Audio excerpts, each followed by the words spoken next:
Hello friends, आपका स्वागत है आपके अपने A to Z Hindi story channel में। आज हम आपके लिए लेकर आए हैं एक और नई कहानी, आलसी ब्राह्मण की कहानी। एक बार की बात है, एक गांव में एक ब्राह्मण रहता था। वह सुबह उठता, नहाता, पूजा करता, खाना खाता और फिर सो जाता। उसके पास किसी भी चीज की कमी नहीं थी। एक बड़ा खेत, खाना पकाकर देने वाली एक सुंदर सी पत्नी और 2 बच्चों का अच्छा परिवार था। सब कुछ होने के बाद भी ब्राह्मण के घर वाले एक बात से बहुत परेशान थे। वो बात यह थी कि ब्राह्मण बहुत आलसी था। वो कोई भी काम खुद नहीं करता था और दिन भर सोता रहता था।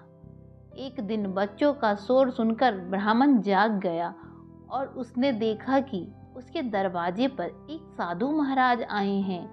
ब्राह्मण और उसकी पत्नी ने साधु महाराज का स्वागत किया और उन्हें भोजन कराया। भोजन के बाद ब्राह्मण ने साधु महाराज उनकी सेवा से बहुत प्रसन्न हुए और उन्हें वरदान मांगने को कहा। ब्राह्मण ने वरदान मांगा कि मुझे कोई भी काम ना करना पड़े और मेरी जगह कोई और मेरा काम कर दे। तब साधु उसे वरदान में एक जिन्न देते हैं और साथ में यह भी कहते हैं कि जिन्न को हमेशा व्यस्त रखना। अगर उसे काम नहीं दिया तो वह तुम्हें खा जाएगा। वरदान पाकर ब्राह्मण मन ही मन बहुत खुश हुआ और साधु को आदर के साथ विदा किया। साधु के जाते ही वहाँ एक जिन्न प्रकट हुआ। पहले तो ब्राह्मण उसे देखकर डर जाता है, लेकिन जैसे ही वो ब्राह्मण से काम मांगता है तब ब्राह्मण का डर दूर हो जाता है और वो उसे पहला काम खेत जोतने का देता है। जिन वहाँ से गायब हो जाता है और ब्राह्मण की खुशी का ठिकाना नहीं रहता। कुछ ही देर में जिन फिर आ जाता है और बोलता है कि खेत जोत दिया है, दूसरा काम दीजिए। दूसरा काम ब्राह्मण सोचता है कि इतना बड़ा खेत इतने जल्दी कैसे जोत दिया। ब्राह्मण इतना सोच ही रहा था कि जिन्न बोलता है, जल्दी से मुझे काम बताओ, नहीं तो मैं आपको खा जाऊंगा। ब्राह्मण डर जाता है और बोलता है कि जाकर खेतों में सिंचाई करो। जिन्न फिर वहां से गायब हो जाता है और थोड़ी देर में फिर आ जाता है। जिन्न आकर बोलता है कि खेतों में सिंचाई हो गई है, अब अगला काम बताइए। अब ब्राह्मण के पास कोई भी काम नहीं बचा जो उसे करने के लिए कह सके। उसे चिंता होने लगी और वह बहुत डर जाता है।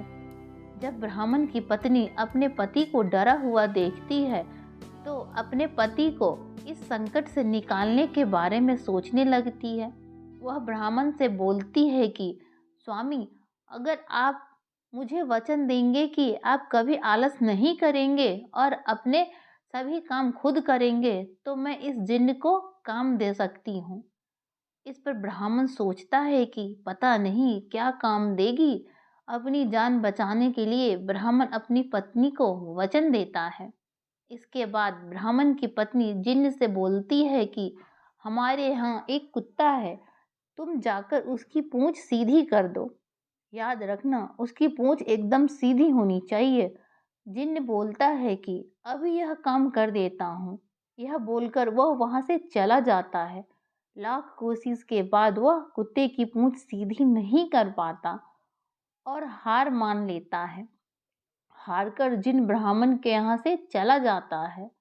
उस दिन के बाद से ब्राह्मण अपने आलस को छोड़कर सभी काम करने लगता है और उसका परिवार खुशी खुशी रहने लगता है। दोस्तों, अगर ये कहानी आपको अच्छी लगी तो वीडियो को लाइक करें और चैनल पे पहली बार हैं तो सब्सक्राइब करें। धन्यवाद।